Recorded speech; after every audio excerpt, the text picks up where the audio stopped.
buenas tardes a todas y a todos.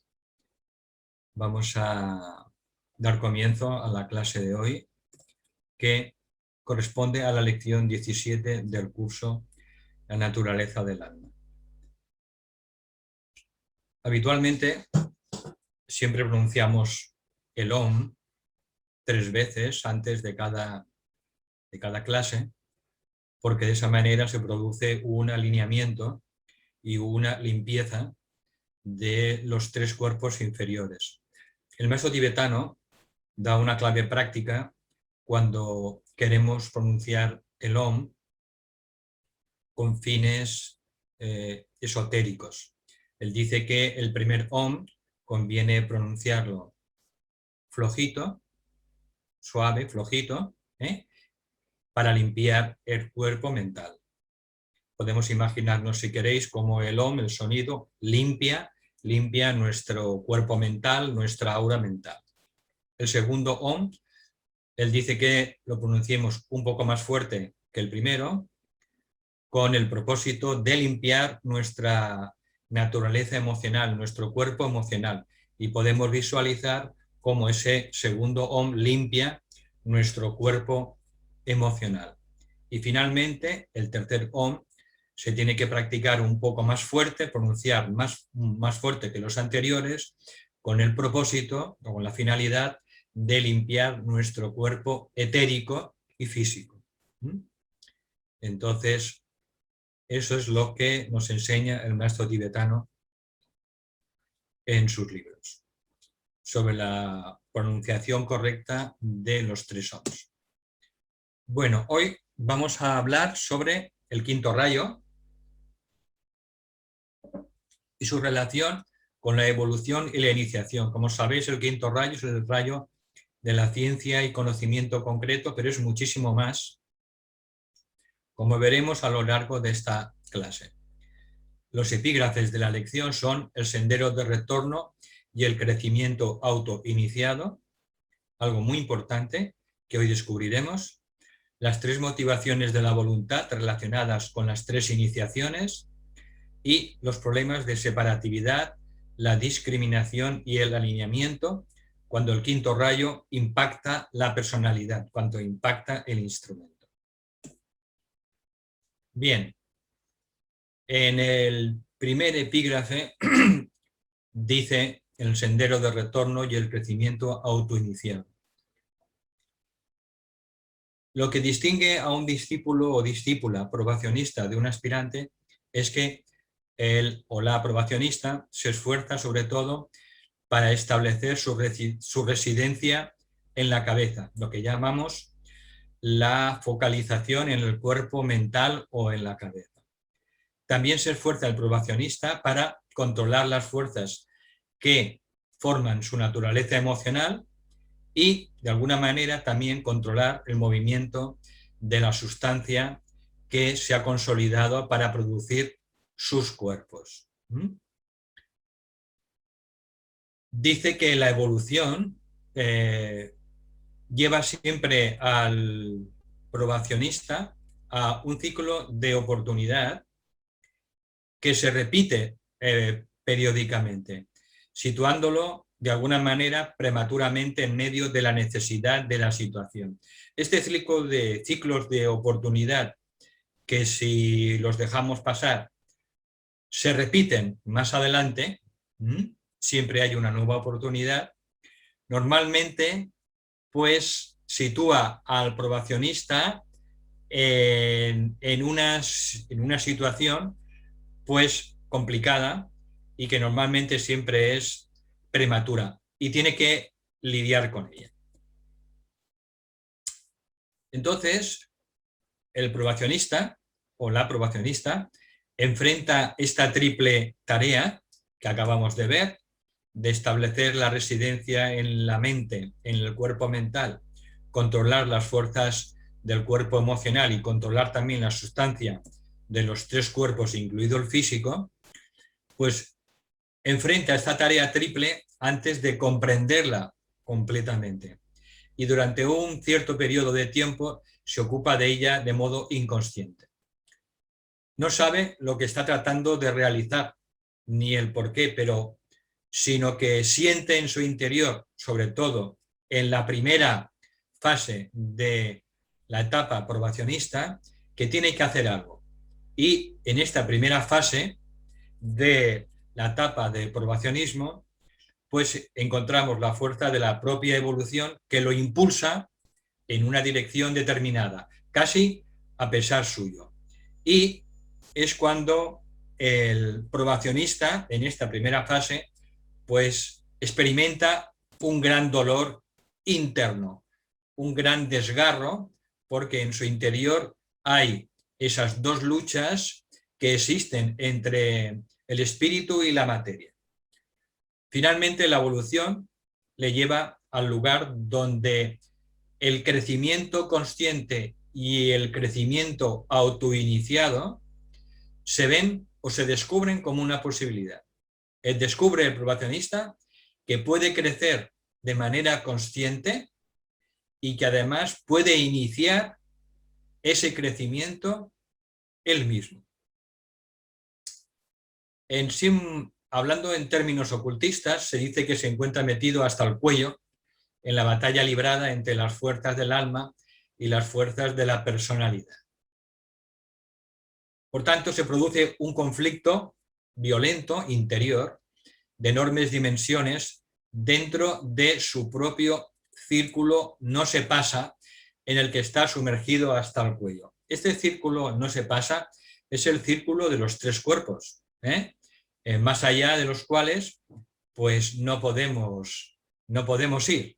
De manera que lo podríamos identificar o relacionar con nuestra aura etérica, nuestra aura emocional y nuestra aura mental. Y se produce, por tanto, un conflicto de enormes dimensiones dentro de su propio círculo no se pasa, en el que está sumergido hasta el cuello.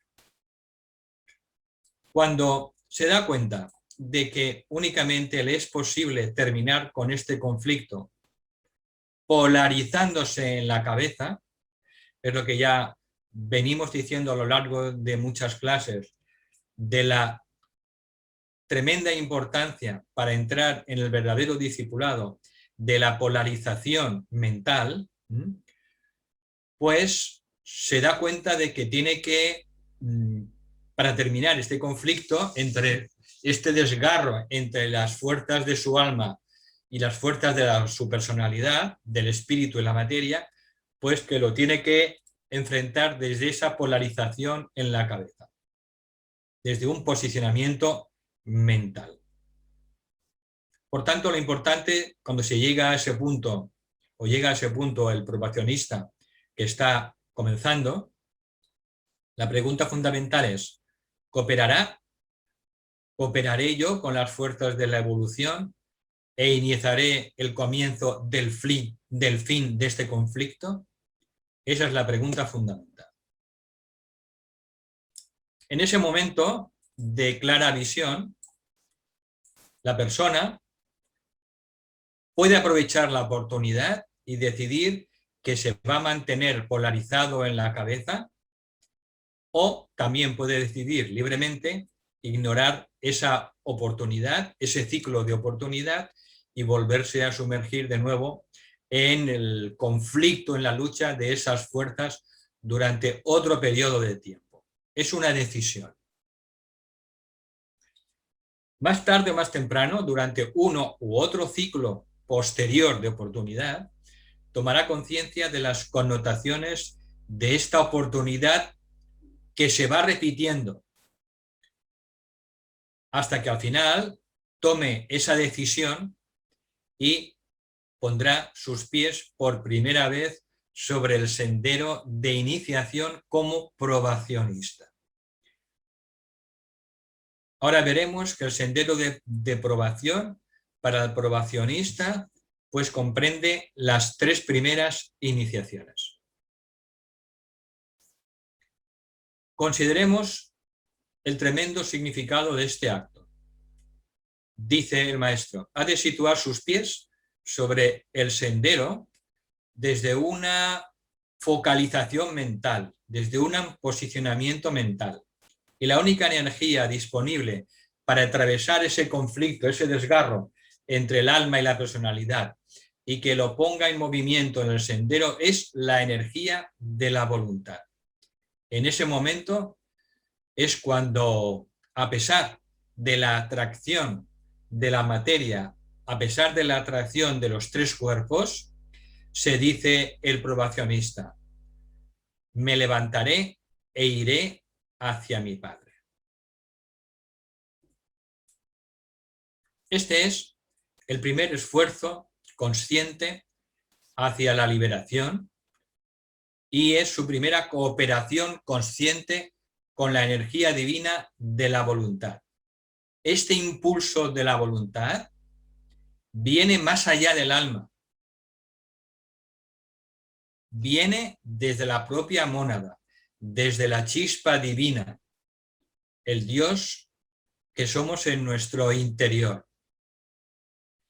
Entonces, este impulso de la voluntad viene de la propia mónada y llega a su alma espiritual trascendente, al cual le es transmitida. De esta manera, las fuerzas de la mónada, de la chispa divina, llegan a intervenir para actuar directamente sobre el conflicto que tiene lugar dentro de su círculo, no se pasa de los tres vehículos, de los tres cuerpos.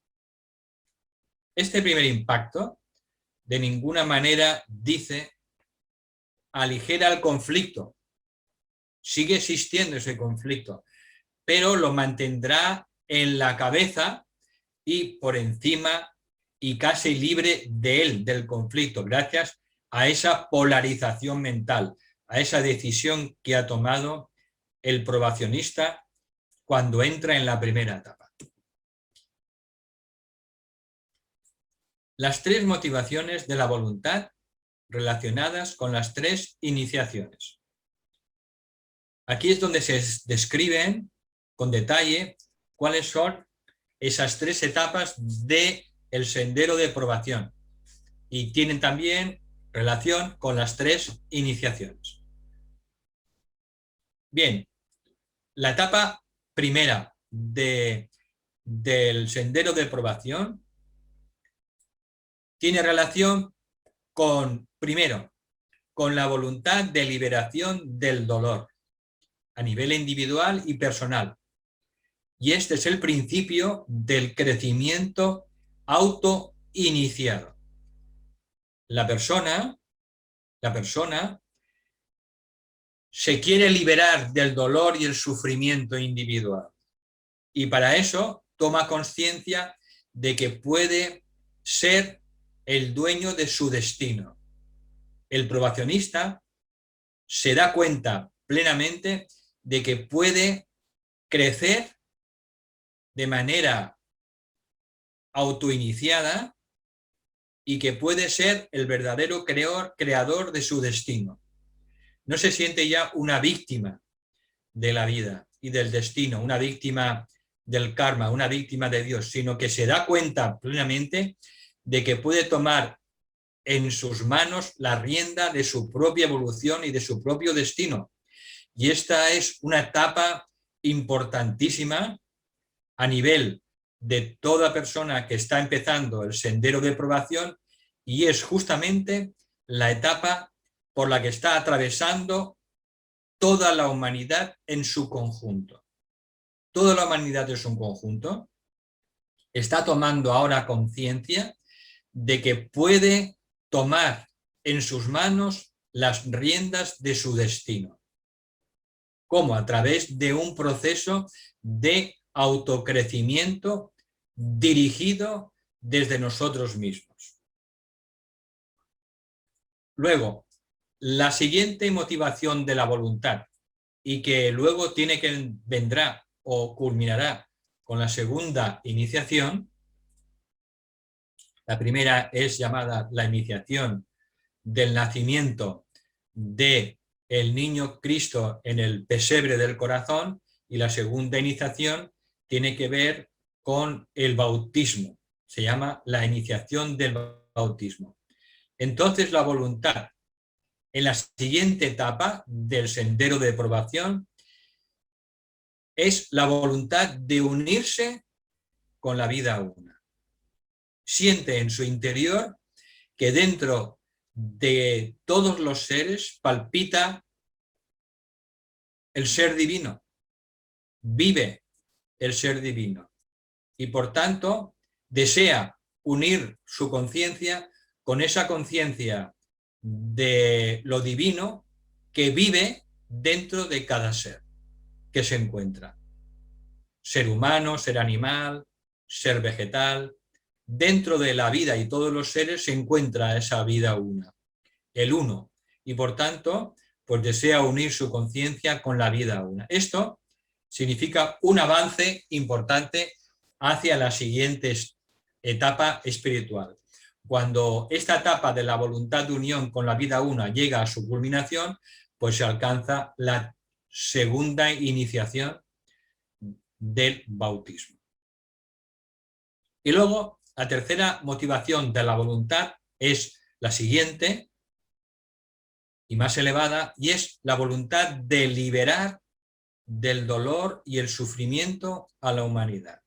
Se da cuenta plenamente que la humanidad está inmersa en terribles problemas, dolores y sufrimientos que ella misma, la humanidad, ha creado por falta de sabiduría, y entonces desea ayudar a liberar de ese dolor y sufrimiento a la humanidad. Y este es el verdadero comienzo del discipulado activo, la tercera etapa y final del sendero de probación, y al final lo sitúa al probacionista dentro de su propio ashram como un discípulo aceptado conscientemente, y alcanza en esa etapa al final la tercera iniciación, que se llama la iniciación de la transfiguración.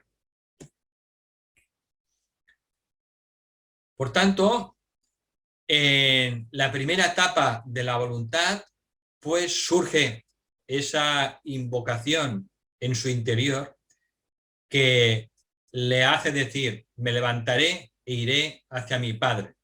Padre, madre, cuando decimos padre, es siempre padre-madre, hacia lo divino. Y por tanto, este solo es el comienzo, que necesariamente es egoísta.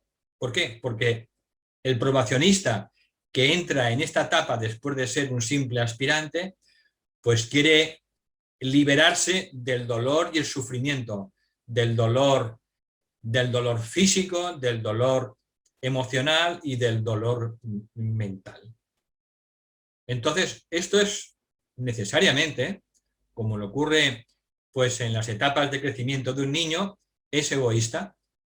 Un niño pequeño necesariamente es egoísta porque tiene que desarrollar su personalidad. Entonces, cuando lanza esta invocación y dice: me levantaré, iré hacia mi Padre, pues esto incumbe evidentemente al yo separado, a la personalidad y a su necesidad de escapar del dolor. Y esto es necesario, y esta es la etapa por la que pasan todos los probacionistas en su primera etapa. Dice que el conjunto de la humanidad del maestro está hoy en día acercándose a esta etapa, la etapa de tomar en sus manos su propio crecimiento autoiniciado y tomar las riendas de su destino a través esencialmente de la utilización creativa de la mente, del pensamiento. Por tanto, la humanidad se está acercando a esta etapa del autocrecimiento, y cuando lo alcance un gran número de seres humanos, se dice que esa gran parte de la humanidad habrá alcanzado la primera iniciación.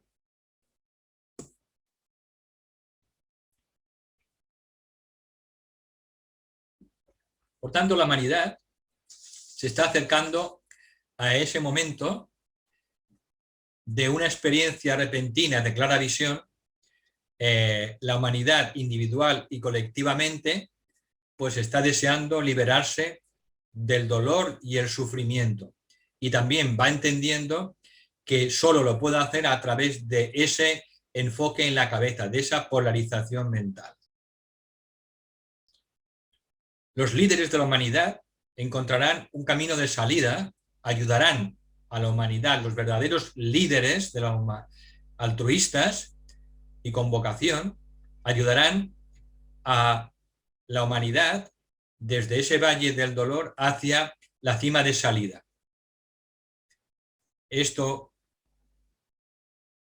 será reconocido como un crecimiento autoiniciado hacia la madurez espiritual de la humanidad. Los verdaderos líderes, y no me refiero solo a los líderes políticos, a los líderes en todos los ámbitos de la actividad humana, transferirán este concepto del crecimiento autoiniciado y de esta manera una gran parte de la humanidad pondrá sus pies conscientemente en el sendero. En esta nueva era, dice el maestro Rapoxi, la idea o concepto más importante de los diversos conceptos acuarianos dice que es el del crecimiento autoiniciado. Y en esto es importante que lo reflexionemos. Porque esta lección tiene mensajes tremendamente prácticos para todas las personas que están intentando servir al plan divino.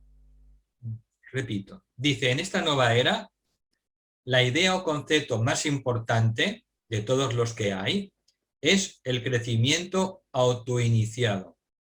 Es decir, que el ser humano puede tomar las riendas de su destino en sus manos. Puede crecer y convertirse en lo que quiera ser. Esta idea no es nueva en sí misma, ni mucho menos, pero hasta la fecha únicamente ha conseguido impactar solo en unas cuantas mentes en cada época determinada. No ha logrado impactar en toda la humanidad. Dice que reflexionemos sobre el significado espiritual de este concepto, del crecimiento autoiniciado. El de llevar nosotros mismos nuestro destino en nuestras manos, crecer de una manera consciente. Dice, considera sus muchas implicaciones y sus efectos sobre la humanidad. El ser humano normalmente crece porque existe una ley básica de la conciencia. Ya vimos las tres leyes en las primeras lecciones, las tres leyes divinas que rigen el proceso humano, que es la ley de evolución, la ley del renacimiento o la ley de reencarnación y la ley de causa y efecto o ley del karma. Por tanto, el ser humano está bajo esa ley básica de la evolución o la ley básica de la conciencia que le impulsa pues siempre a seguir adelante. Y en cada encarnación lo hace hacia el lado positivo de su naturaleza. Y dice el maestro, incluso en aquellas vidas en las que parece una persona malvada, inferior o miserable. Pero esta evolución, evidentemente, es un proceso lento, es como la subida a la montaña, dando vueltas y vueltas, pero es un camino siempre en espiral ascendente. Entonces, esta evolución es un proceso lento y largo, con el que el ser humano tiene muy poco que ver. Es un crecimiento, pues, de manera natural, lento, del que se encarga la propia ley de la evolución y la propia conciencia de cada ser humano. Entonces, de repente, cuando la persona que aspira, la persona simple aspirante, descubre que puede a través de su propio esfuerzo iniciar un periodo de crecimiento y desarrollo autoiniciado, entonces entra en la siguiente etapa de evolución. Puede concebir un objetivo de crecimiento espiritual en su interior e iniciar las experiencias y prácticas que crea oportunas que le irán ayudando a encarnar ese objetivo. Por tanto, cada ser humano, a través del descubrimiento de que puede crecer en conciencia a través de su propio esfuerzo autoiniciado, con esa decisión, pues cada ser humano puede convertirse en un Cristo, en un Buda, en quien desee ser, porque tiene la voluntad de hacerlo. Y el destino o el karma ya no le van a limitar, puesto que ha alcanzado ese lugar en el que se ve a sí mismo o a sí misma como el creador de su propio destino o la creadora de su propio destino. A través del proceso creativo, del pensamiento, cada ser humano puede convertirse en aquello que quiera ser. Deja de ser prisionero de su propia herencia, de su entorno, de su familia, de su sociedad o de un mecanismo de respuesta que es la personalidad. Esta es la verdadera visión de libertad a la que la humanidad en su conjunto se está acercando. Convertirse en lo que quiera ser la propia humanidad. De esta manera, consideramos el plan divino desde una perspectiva diferente en su relación con la conciencia de la humanidad de hoy en día. Y también podemos ver con claridad el campo de servicio en el que el probacionista puede entrar, porque podemos ayudar a otros seres humanos que están dando esos primeros pasos dentro de ese despertar de la primera etapa del probacionismo, pues enseñándoles que pueden ser los creadores y constructores de su propia vida y de su propio destino. Por tanto, esto también se considera uno de los mayores campos de servicio hoy en día. Y dice que gradualmente eliminamos toda duda respecto a lo que constituye la acción correcta en cualquier circunstancia determinada. Bien, la primera etapa a la que se está acercando prácticamente el conjunto de la humanidad dice que vemos que el punto de vista separativo del hombre también es utilizado como una herramienta al servicio del plan. Ese concepto del crecimiento autoiniciado, que está impactando y que impactará más y más a la humanidad en su conjunto, ya tiene creado un camino natural de acercamiento, ya creado para él mismo, por la propia evolución. Por eso va a ser cada vez más fácil para la humanidad darse cuenta de que puede tomar en sus manos las riendas de su destino y dejar de creerse una víctima también del destino. A ese camino se le puede sacar partido con el atractivo, cuando lo enseñamos a los demás, se le puede sacar partido con el atractivo de la liberación del dolor, puesto que puede ser utilizado para impactar las mentes y los cerebros de los hombres. Es dar también este mensaje también de una manera atractiva, porque evidentemente la mayoría de las personas también se quieren liberar del sufrimiento. Por eso dice que el maestro que es una buena estrategia utilizar este atractivo de liberarse del dolor y del sufrimiento, pues para transmitir este concepto, quizá el más importante de la nueva era, del crecimiento autoiniciado para impactar las mentes y los cerebros de los seres humanos. Dice, no os preocupéis de que la motivación de que el conjunto de la humanidad tenga que ver con el yo separado, puesto que la personalidad es la que quiere liberarse de manera egoísta del dolor y sufrimiento, porque dice, tener en cuenta que esto forma parte de la evolución.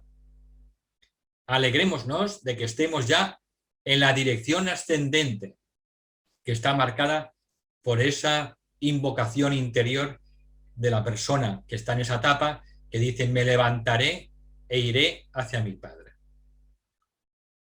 incluso si es desde la necesidad del yo separado, del ego, de escapar del dolor.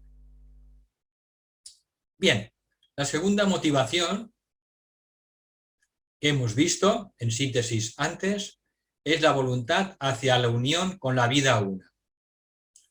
Pero esta segunda etapa, que culmina con la segunda iniciación del bautismo, esta unión hacia la vida una, esa motivación de seguir adelante y de evolucionar, llegará cuando se haya dado el primer paso y por tanto culminará con la segunda iniciación. La clave es ¿dónde me encuentro yo? ¿Dónde me encuentro yo y cuál es el siguiente paso que tengo por delante? Dice, todos aquellos y aquellas que se sienten sincera y seriamente atraídos hacia este curso de la naturaleza del alma, se encuentran en la fase tercera y final del discipulado, en probación, donde la motivación de la voluntad se dirige a ayudar a liberar a la humanidad del dolor y su sufrimiento en su conjunto. Repito, porque esto es importante. Todos aquellos y aquellas que se sienten sinceras y seriamente atraídos hacia este curso de la naturaleza del alma se encuentran en la fase tercera y final del discipulado en probación, donde la motivación de la voluntad se dirige hacia la humanidad en su conjunto, para ayudarla a liberarse del dolor y el sufrimiento. En los tres planos, en los tres mundos. En el plano físico, en el plano emocional y en el plano mental.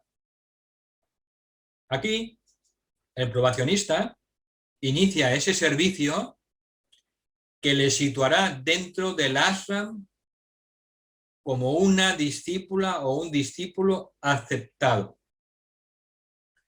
Cuando culmina esta etapa, está atravesando la tercera iniciación, donde su necesidad de servir a los demás se dirige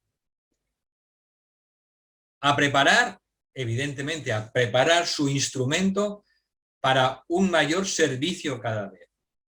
Y también a su necesidad de servir a los demás se dirige a la contribución activa con la vida una a través de un vehículo todavía imperfecto, porque nuestra personalidad todavía es imperfecta y el servicio se tiene que realizar a través de un triple vehículo, una triple personalidad todavía imperfecta y llena de defectos.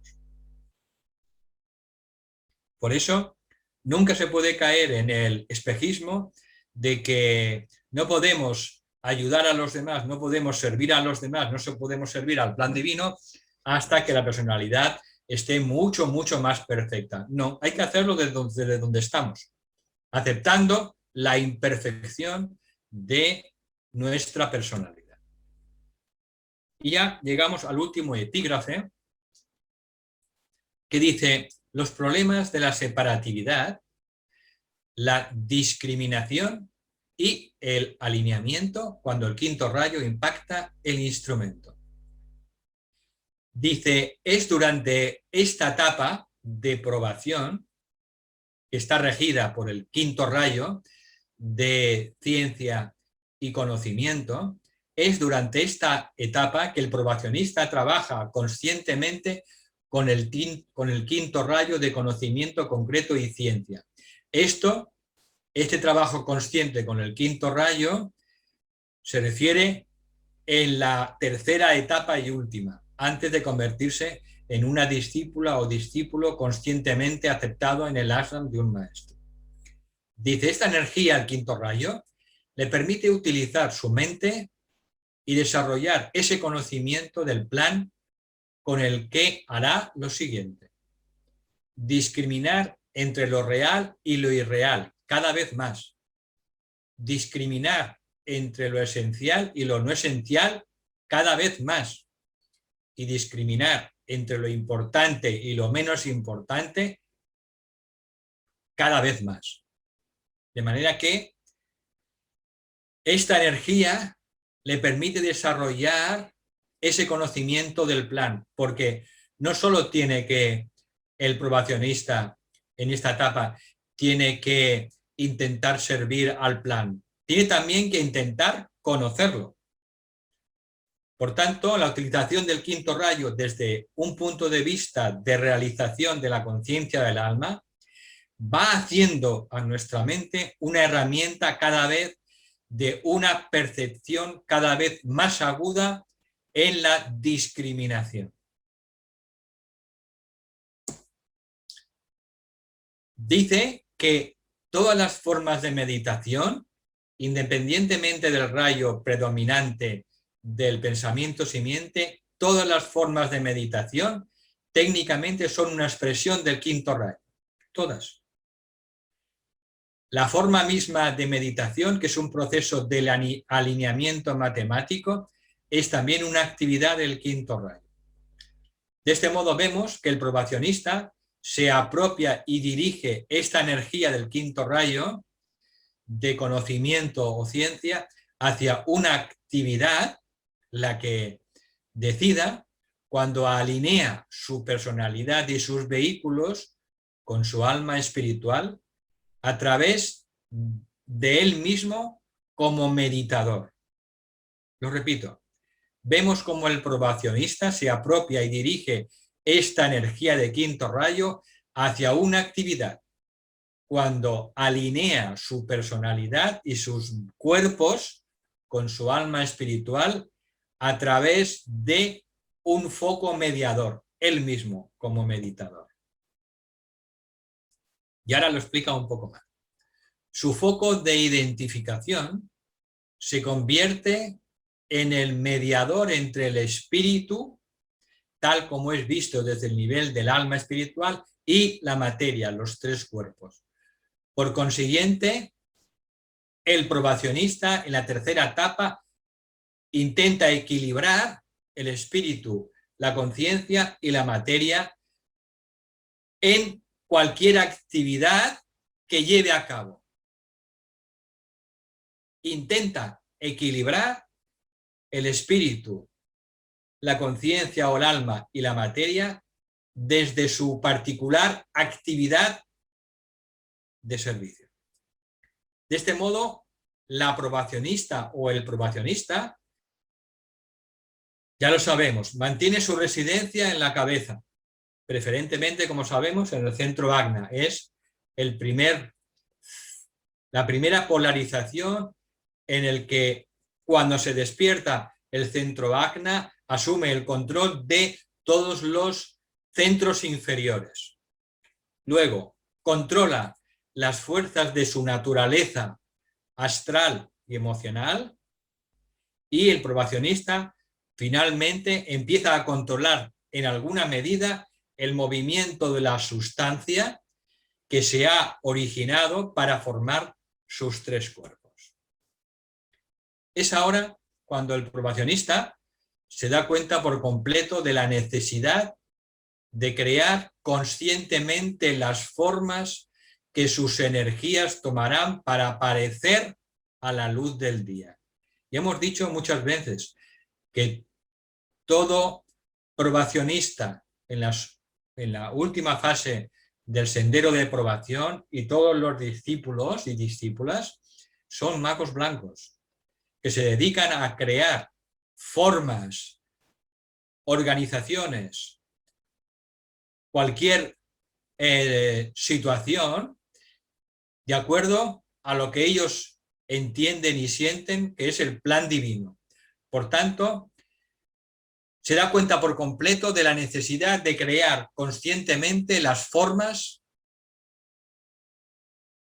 mentales, emocionales y físicas que sus energías tomarán para aparecer a la luz del día, es decir, para que sean visibles a los ojos de la humanidad, de los seres humanos, de su prójimo. Hasta este punto se ha sentido satisfecho de dejar que la evolución, su inconsciente, su entorno, sus vecinos, la sociedad y finalmente el plan divino como algo vago y desconocido, pues dictaran sus experiencias y por tanto la dirección de sus energías. Pero a partir de esta etapa se da cuenta de que no solamente debe subordinar su voluntad a la voluntad divina, sino que también tiene la obligación de averiguar la voluntad de Dios. Tenemos que conocer la voluntad de Dios. Como dice la gran invocación, la voluntad divina que los maestros conocen y sirven. Ellos se esforzaron por averiguar esa voluntad y finalmente el ser humano llega a conocer la voluntad divina. Hablamos de la voluntad del logos planetario, porque nunca perdamos de vista que todo lo tenemos que relacionar con nuestro logos, con el logos planetario en que vivimos, nos movemos y tenemos nuestro ser. Entonces, es su responsabilidad conocer el plan divino y cooperar con él con conciencia total y despierta de lo que está haciendo. Esto lo logra a medida que se va alineando con el espíritu como su alma espiritual trascendente y como la materia. Es el alineamiento que tiene que ir desarrollando todo probacionista en la tercera etapa. Alinearse tanto con el espíritu, con la mónada, con su alma espiritual trascendente o la conciencia y con la materia vista como la fuerza de la sustancia que hay dentro de sus vehículos, pero también en su entorno y también en sus experiencias. Y esto lo hace a través de él mismo como un foco mediador, como un foco meditador. Dice, crea una línea de energía desde su propia alma espiritual y a través de sí mismo como un foco en el cuerpo mental. Polarizado a nivel mental, crea una línea de energía que va desde su alma espiritual a través de sí mismo como un foco en el cuerpo mental y llega a cualquier forma, ya sea de sus cuerpos, de una situación o una experiencia que temporalmente a él le concierna, y de esta manera establece ese alineamiento entre el espíritu, la conciencia y la materia. Y esa materia expresada a través de sus propios cuerpos, una situación en su entorno o una experiencia. Así alcanza el conocimiento finalmente, alcanza el conocimiento y un entendimiento del propósito de esa forma. Toda forma de nuestros cuerpos, toda situación externa o toda experiencia tiene un propósito. Y por tanto, cuando logra ese alineamiento, se dice que el probacionista en la tercera etapa alcanza el conocimiento y el entendimiento del propósito de esa forma, cuerpo, de esa situación o de esa condición. Es lo que dice el maestro tibetano, llega al significado de lo que se encuentra el discípulo en su vida diaria. Y conforme medita, conociendo ese propósito de esa forma, es capaz de imprimir el propósito de esa forma en ella para cambiar su apariencia de acuerdo al plan divino.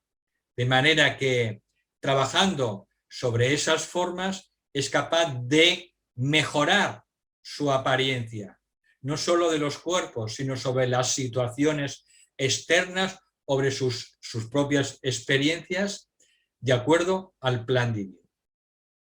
Y esto tiene que ver con el camino de la magia blanca, del que venimos hablando, y de la construcción de las formas en los tres niveles de acuerdo a los propósitos de Dios. A esto lo llama el maestro la alineación triangular de las formas. Y dice, ya con esto acabamos, utilizando esta técnica del quinto rayo de conocimiento o ciencia, pues practicando la alineación triangular de las formas, el probacionista aprende a crear su propio tiempo y espacio, que vimos en la lección anterior 16, en el que se explicaba que el probacionista, el discípulo, crea su propio tiempo y espacio y además contribuye a la vida una en el servicio de su plan y toma finalmente la tercera iniciación entrando en el ashram como un discípulo aceptado conscientemente. Sobre esta técnica no me he querido extender porque la tenéis a vuestra disposición en la lección 17 al final y pues allí se dan todos los detalles para ir practicando esta alineación triangular de las formas a fin de ir consiguiendo ese alineamiento entre el espíritu, el alma o conciencia y la materia y por tanto pues hacer que gracias a esa alineación y armonía pues podamos trabajar de una manera como lo hacen todos los discípulos conscientes. Bien, hemos llegado al final de la lección. Es una lección muy interesante, sobre todo el concepto del crecimiento autoiniciado, que va a ser el siguiente paso para la humanidad y que puede constituir un campo de servicio muy grande para muchos probacionistas, trabajar para dar a conocer las múltiples maneras en que los seres humanos, la humanidad en su conjunto, puede tomar las riendas de su destino, pues es una lección muy práctica y muy interesante. Bueno, entonces las personas que quieran descargarse el libro, aquí tenéis el enlace. También aconsejamos que las personas que si pueden o tienen tiempo se lean previamente la lección. La próxima clase será una recapitulación de las lecciones 15, 16 y 17. Haremos recapitulación porque como hemos visto y nos han aconsejado, es mejor pues hacer una asimilación y una integración de 3 lecciones periódicamente para que se obtenga un mayor beneficio. Por tanto, las personas que tengan interés pueden estudiarse de nuevo la lección 15, 16 y 17. Y doy las gracias, damos las gracias pues a todas las personas que están trabajando en este proyecto grupal y que está llevando a cabo pues el grupo del World Teacher Trust de Barcelona. Muchas gracias y ahora voy a dejar de compartir y doy la palabra a Rosa porque os va a dar en primer lugar alguna pequeña novedad. Buenas tardes a todas y a todos. En el chat os voy a poner el glosario de los conceptos de la naturaleza del alma, que ya los compañeros lo han finalizado y va a ser muy interesante para cuando estudiemos las lecciones, si hay algún concepto que no acabamos de entender, lo podáis comprender mejor. Os lo pongo en el chat. Os recuerdo a las personas que os envío por correo electrónico la documentación, que con el cuestionario y el PDF también os voy a enviar el glosario para que lo podáis acceder mejor. El glosario también lo colgaremos dentro de la web del World Teacher Trust Barcelona, Basanta, ¿de acuerdo? Pero aquí también, pues Rosa os lo envía como una primicia, pues para que lo tengáis y podáis consultarlo siempre que veáis algunos términos o algún término que os pueda parecer complicado. Entonces, siempre lo ideal es ser independiente, ser autosuficiente. Entonces, este glosario pues está ideado justamente con todos los términos que a lo mejor pues alguno os puede resultar nuevo. En realidad, cuando lo consultéis veréis que no dice nada nuevo, no hay nada nuevo bajo el sol. De hecho, es lo que ya ha enseñado el tibetano en sus libros, de lo que ha enseñado Blavatsky, de lo que ha enseñado Kumar y Krishnamacharya y todos los iniciados de la jerarquía.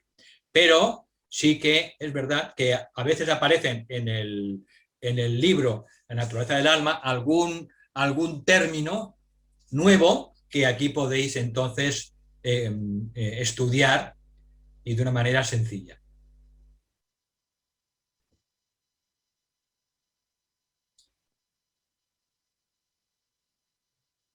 Pues si os parece bien, iniciamos el turno de preguntas. Os acabo de permitir de que podáis abrir vuestros micrófonos para hacerle las preguntas a Valentín. Los que preferáis me lo podéis hacer por el chat.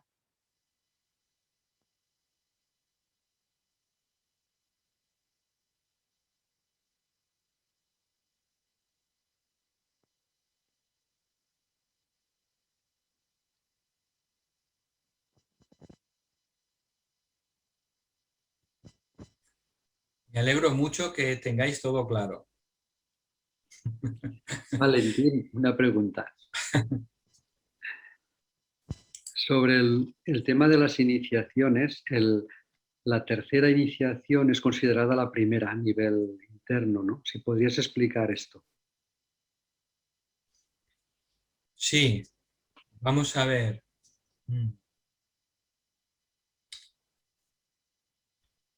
Dentro del sendero de iniciación hay 5 iniciaciones que simbólicamente están descritas en la vida mística de Jesús.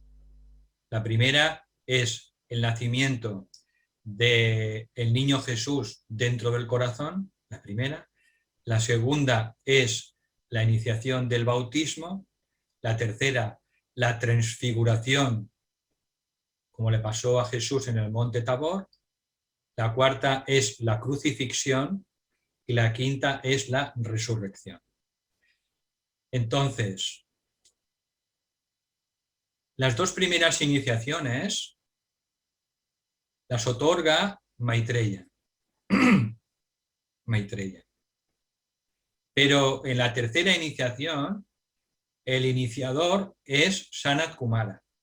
En la tercera, en la cuarta, en la quinta y también posteriores, en la de Chuan, porque el sendero evolutivo de la conciencia humana no acaba en la quinta.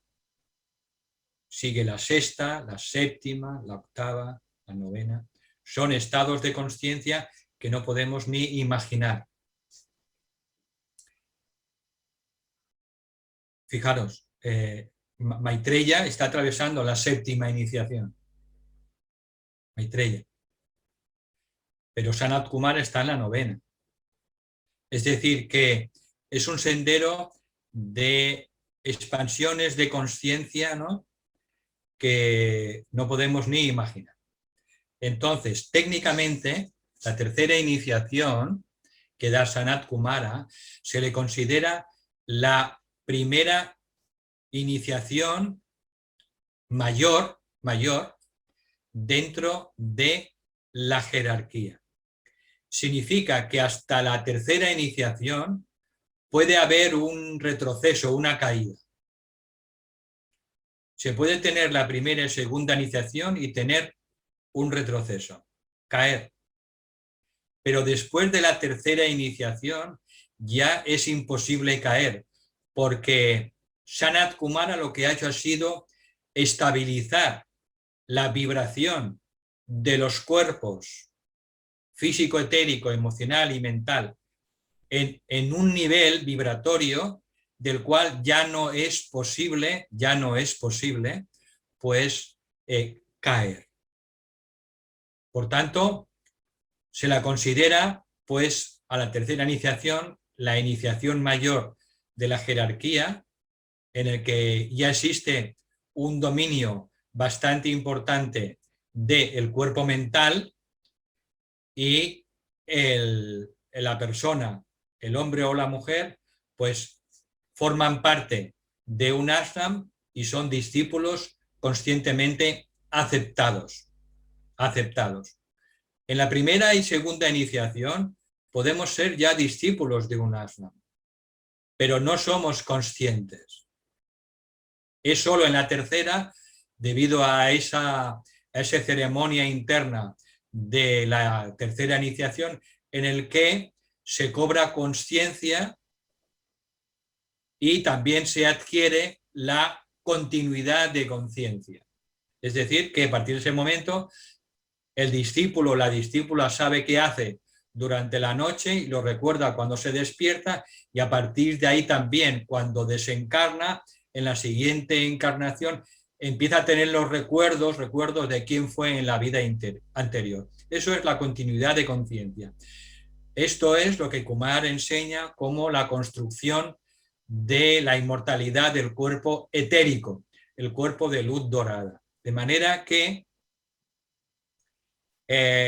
nos hablan de la misma experiencia, del mismo fenómeno espiritual, con diferentes palabras según el instrumento o el canal a través del cual ha llegado esa sabiduría.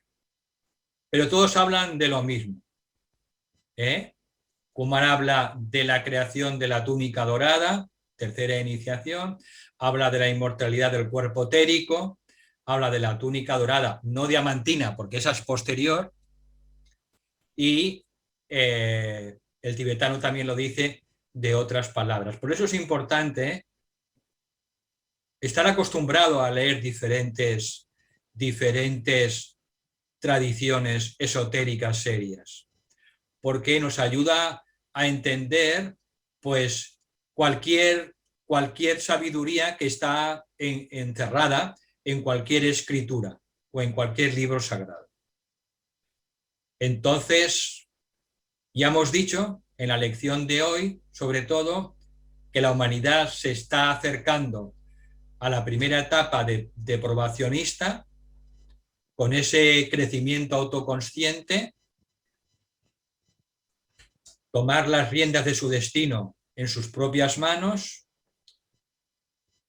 Una parte menor de la humanidad está atravesando la segunda iniciación, y las personas, dice textualmente el curso, que las personas que se sienten atraídas por este curso, aunque les resulte difícil, que no lo niego, que es difícil, pero ahí está también el gusanillo, Es decir, si algo es fácil, pues resulta que ya lo tenemos ya más que masticado. Entonces, lo que tenemos por delante y lo que a veces no es difícil es lo que nos da el impulso pues para investigar y para estudiar y reflexionar y meditar. Entonces, esa tercera etapa en el que sentimos como nuestro el dolor de la humanidad, el dolor y el sufrimiento, y queremos colaborar con el plan de Dios para aliviar ese sufrimiento, que es lo que hacen ya hace miles de años la jerarquía, pues esa etapa finalmente demostrada en el servicio, porque las manos tienen que estar llenas. Uno no se presenta al iniciador con las manos vacías, se presenta con las manos llenas. Eso finalmente culmina con la tercera iniciación, que no es un regalo, simplemente es el reconocimiento de que hemos llegado a ese estado de consciencia, de amor y de compasión, en el que nos importa, lo primero es aliviar el sufrimiento humano, de la humanidad. Entonces, eso finalmente culmina con la tercera iniciación, y que en los planos internos pues está descrito pues con ciertos detalles en el libro Iniciación Humana y Solar, y sobre todo también descrito en el 5º tomo de Alice Bailey, que es los rayos y las iniciaciones. Así que eso es lo que puedo decir sobre la tercera iniciación. llamada la transfiguración y que supone cuando se alcanza una transfiguración real de los tres cuerpos. Por eso los discípulos que acompañaban a Jesús en el monte Tabor se tuvieron que tapar la vista, porque de Jesús salían unos rayos de luz extraordinarios. Entonces se llega a transfigurar, por eso se llama la tercera, la de la transfiguración, se llega a transfigurar el cuerpo físico también, las moléculas físicas, gracias al descenso de la energía de la mónada, de nuestro Dios en nosotros, y por tanto se produce esa transfiguración del cuerpo físico, la transfiguración del cuerpo emocional y la transfiguración del cuerpo mental. No su perfección, pero sí una gran transfiguración, a partir de lo cual, a partir de ahí, la discípula o el discípulo aceptado que ha tomado esa iniciación, pues en muy poco tiempo, en 1, 2, 3 vidas, puede alcanzar la maestría. Porque en el sendero del discipulado, pues la curva de evolución es prácticamente vertical, ascendente.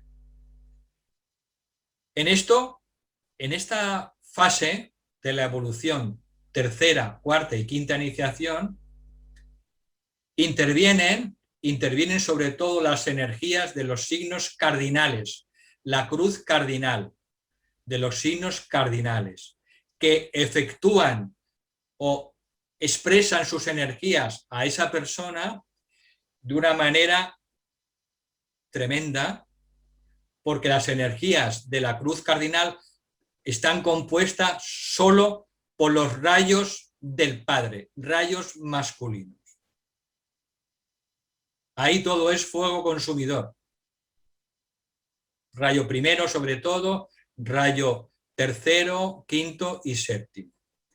Por tanto, en esas pocas vidas después de la tercera, pues el ser humano es sometido a un proceso ígneo en el que se queman rápidamente en esas 1, 2, 3 vidas esas impurezas y logra la cuarta iniciación, que se llama la iniciación del Arhat,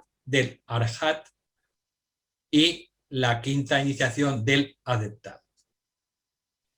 Por tanto, es un proceso hermoso, un proceso importante, un proceso instituido por Shambhala y la jerarquía hace 18 millones de años, que sigue permaneciendo el mismo, pero las circunstancias que tienen que atravesar las discípulas y los discípulos probacionistas, pues sí que han ido cambiando. Pero el sistema iniciático ha permanecido desde entonces igual.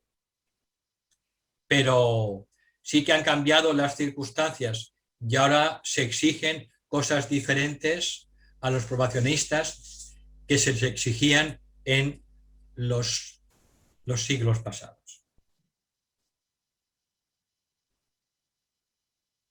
Valentín, Isabel nos pregunta, ¿nos puedes hablar de la iniciación de la humanidad que tuvo lugar hace poco, como indicó el maestro Kumar? Bueno, son pequeñas iniciaciones de la humanidad, pequeñas iniciaciones que ayudan a que la humanidad se acerque más y más a la primera iniciación jerárquica. Es la que hemos visto en esta lección, en la que la mayoría de la humanidad sabrá que puede tomar en sus manos las riendas de su destino mediante ese crecimiento autoconsciente.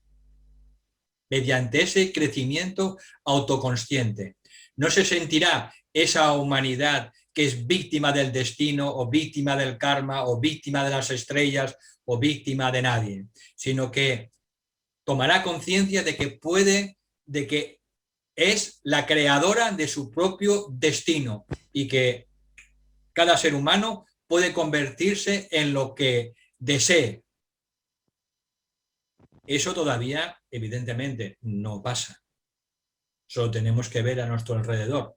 Con lo cual, todas las iniciaciones que pueda pasar la humanidad son pequeñas iniciaciones que nos van acercando a esa gran iniciación mayor, la primera. En este proceso, evidentemente, el dolor y el sufrimiento está causando un gran despertar. Acordaros del enunciado del mantra de unificación, que el dolor traiga la debida recompensa de luz y amor. El dolor siempre trae una recompensa de luz y amor. Por tanto, la humanidad pues está atravesando en estos momentos un periodo de sufrimiento y de dolor porque hay muchas cosas a las que está apegada o creencias o ideas y que esto ya no le sirve. Y la única manera pues es pues, a través de Saturno. Saturno es el que nos da la oportunidad y de Plutón también para que veamos lo que tenemos nosotros en nuestro ser, en nuestra personalidad. Plutón nos está mostrando lo que llevamos dentro, la oscuridad.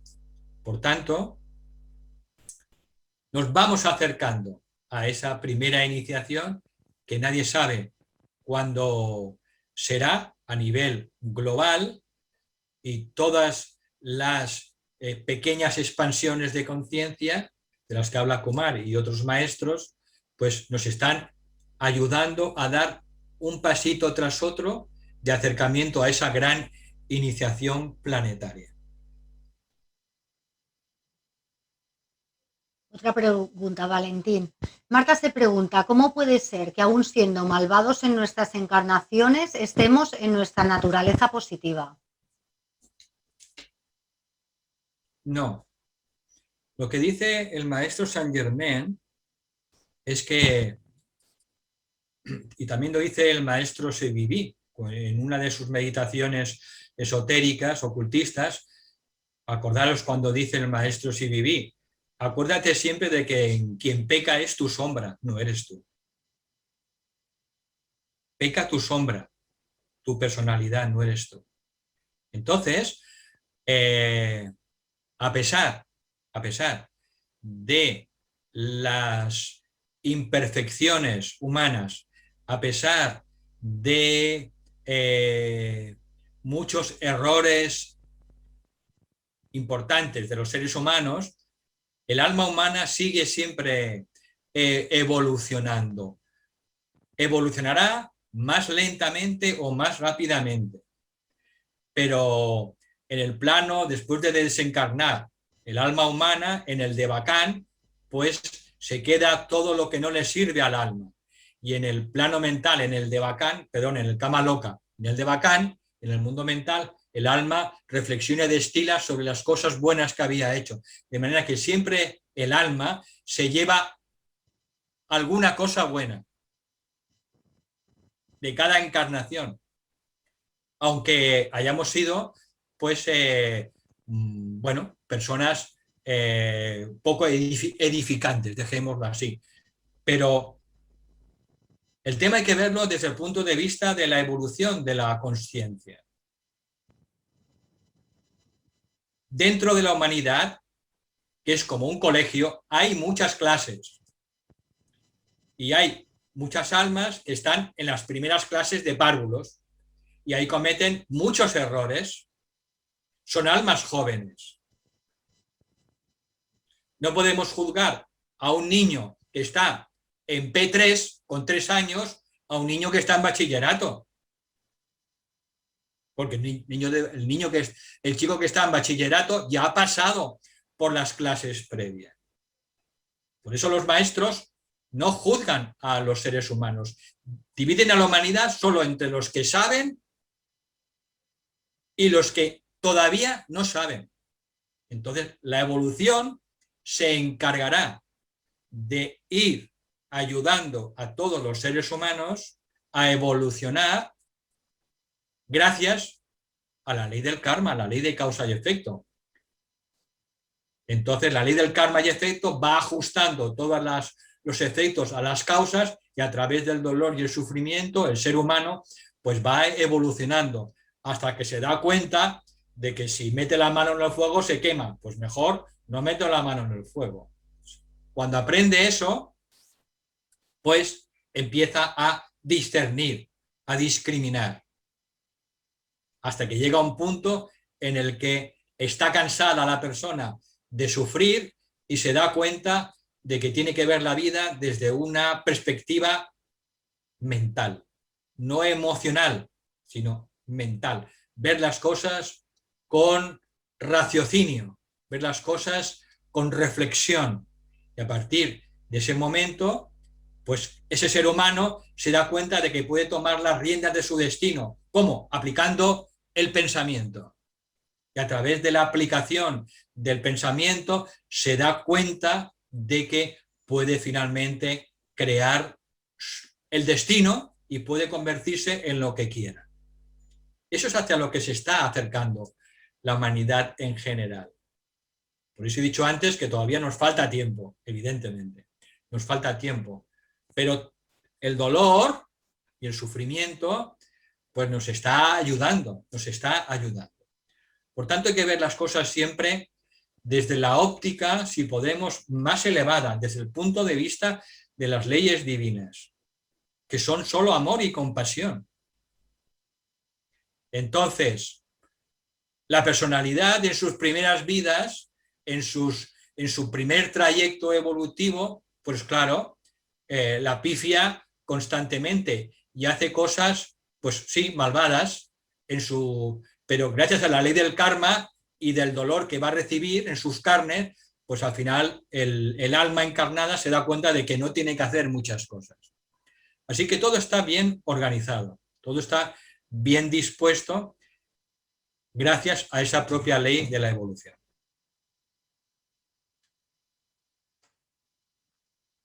Otra pregunta, Valentín. Sí. Isabel nos comenta, el maestro Kumar contó que el emperador Bali, que era un diabólico, que dando, llegó al reino celestial. ¿Una solución es dar, dar y dar? Bueno, los mitos, las leyendas, las parábolas tienen siempre múltiples significados.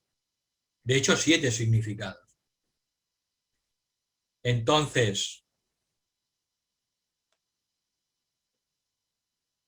este mito, en concreto, pues también tiene 7 significados. Entonces, uno de esos significados, pues es ese en un nivel, pero tiene significados cada vez más profundos. Esa actitud de dar, lo que viene a decir es que tenemos que compartir y dar a los demás nuestras propias habilidades, compartir nuestros talentos, nuestros dones, compartir nuestros recursos, nuestra energía física, emocional, mental. Ese dar es el símbolo de esa actitud de darse a los demás, de ayudar a los demás.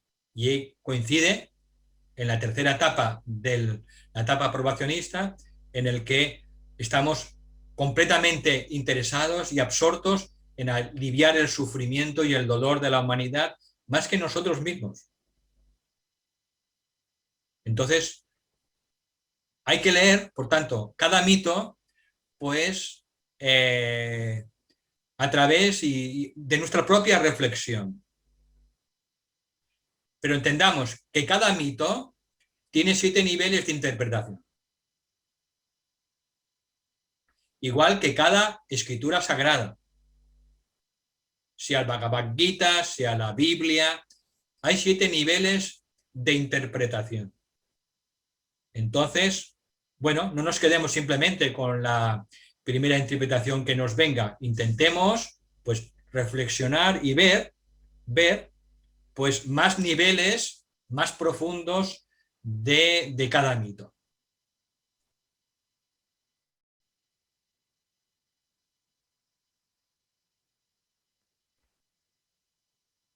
En el chat no hay más preguntas, Valentín. Ujú.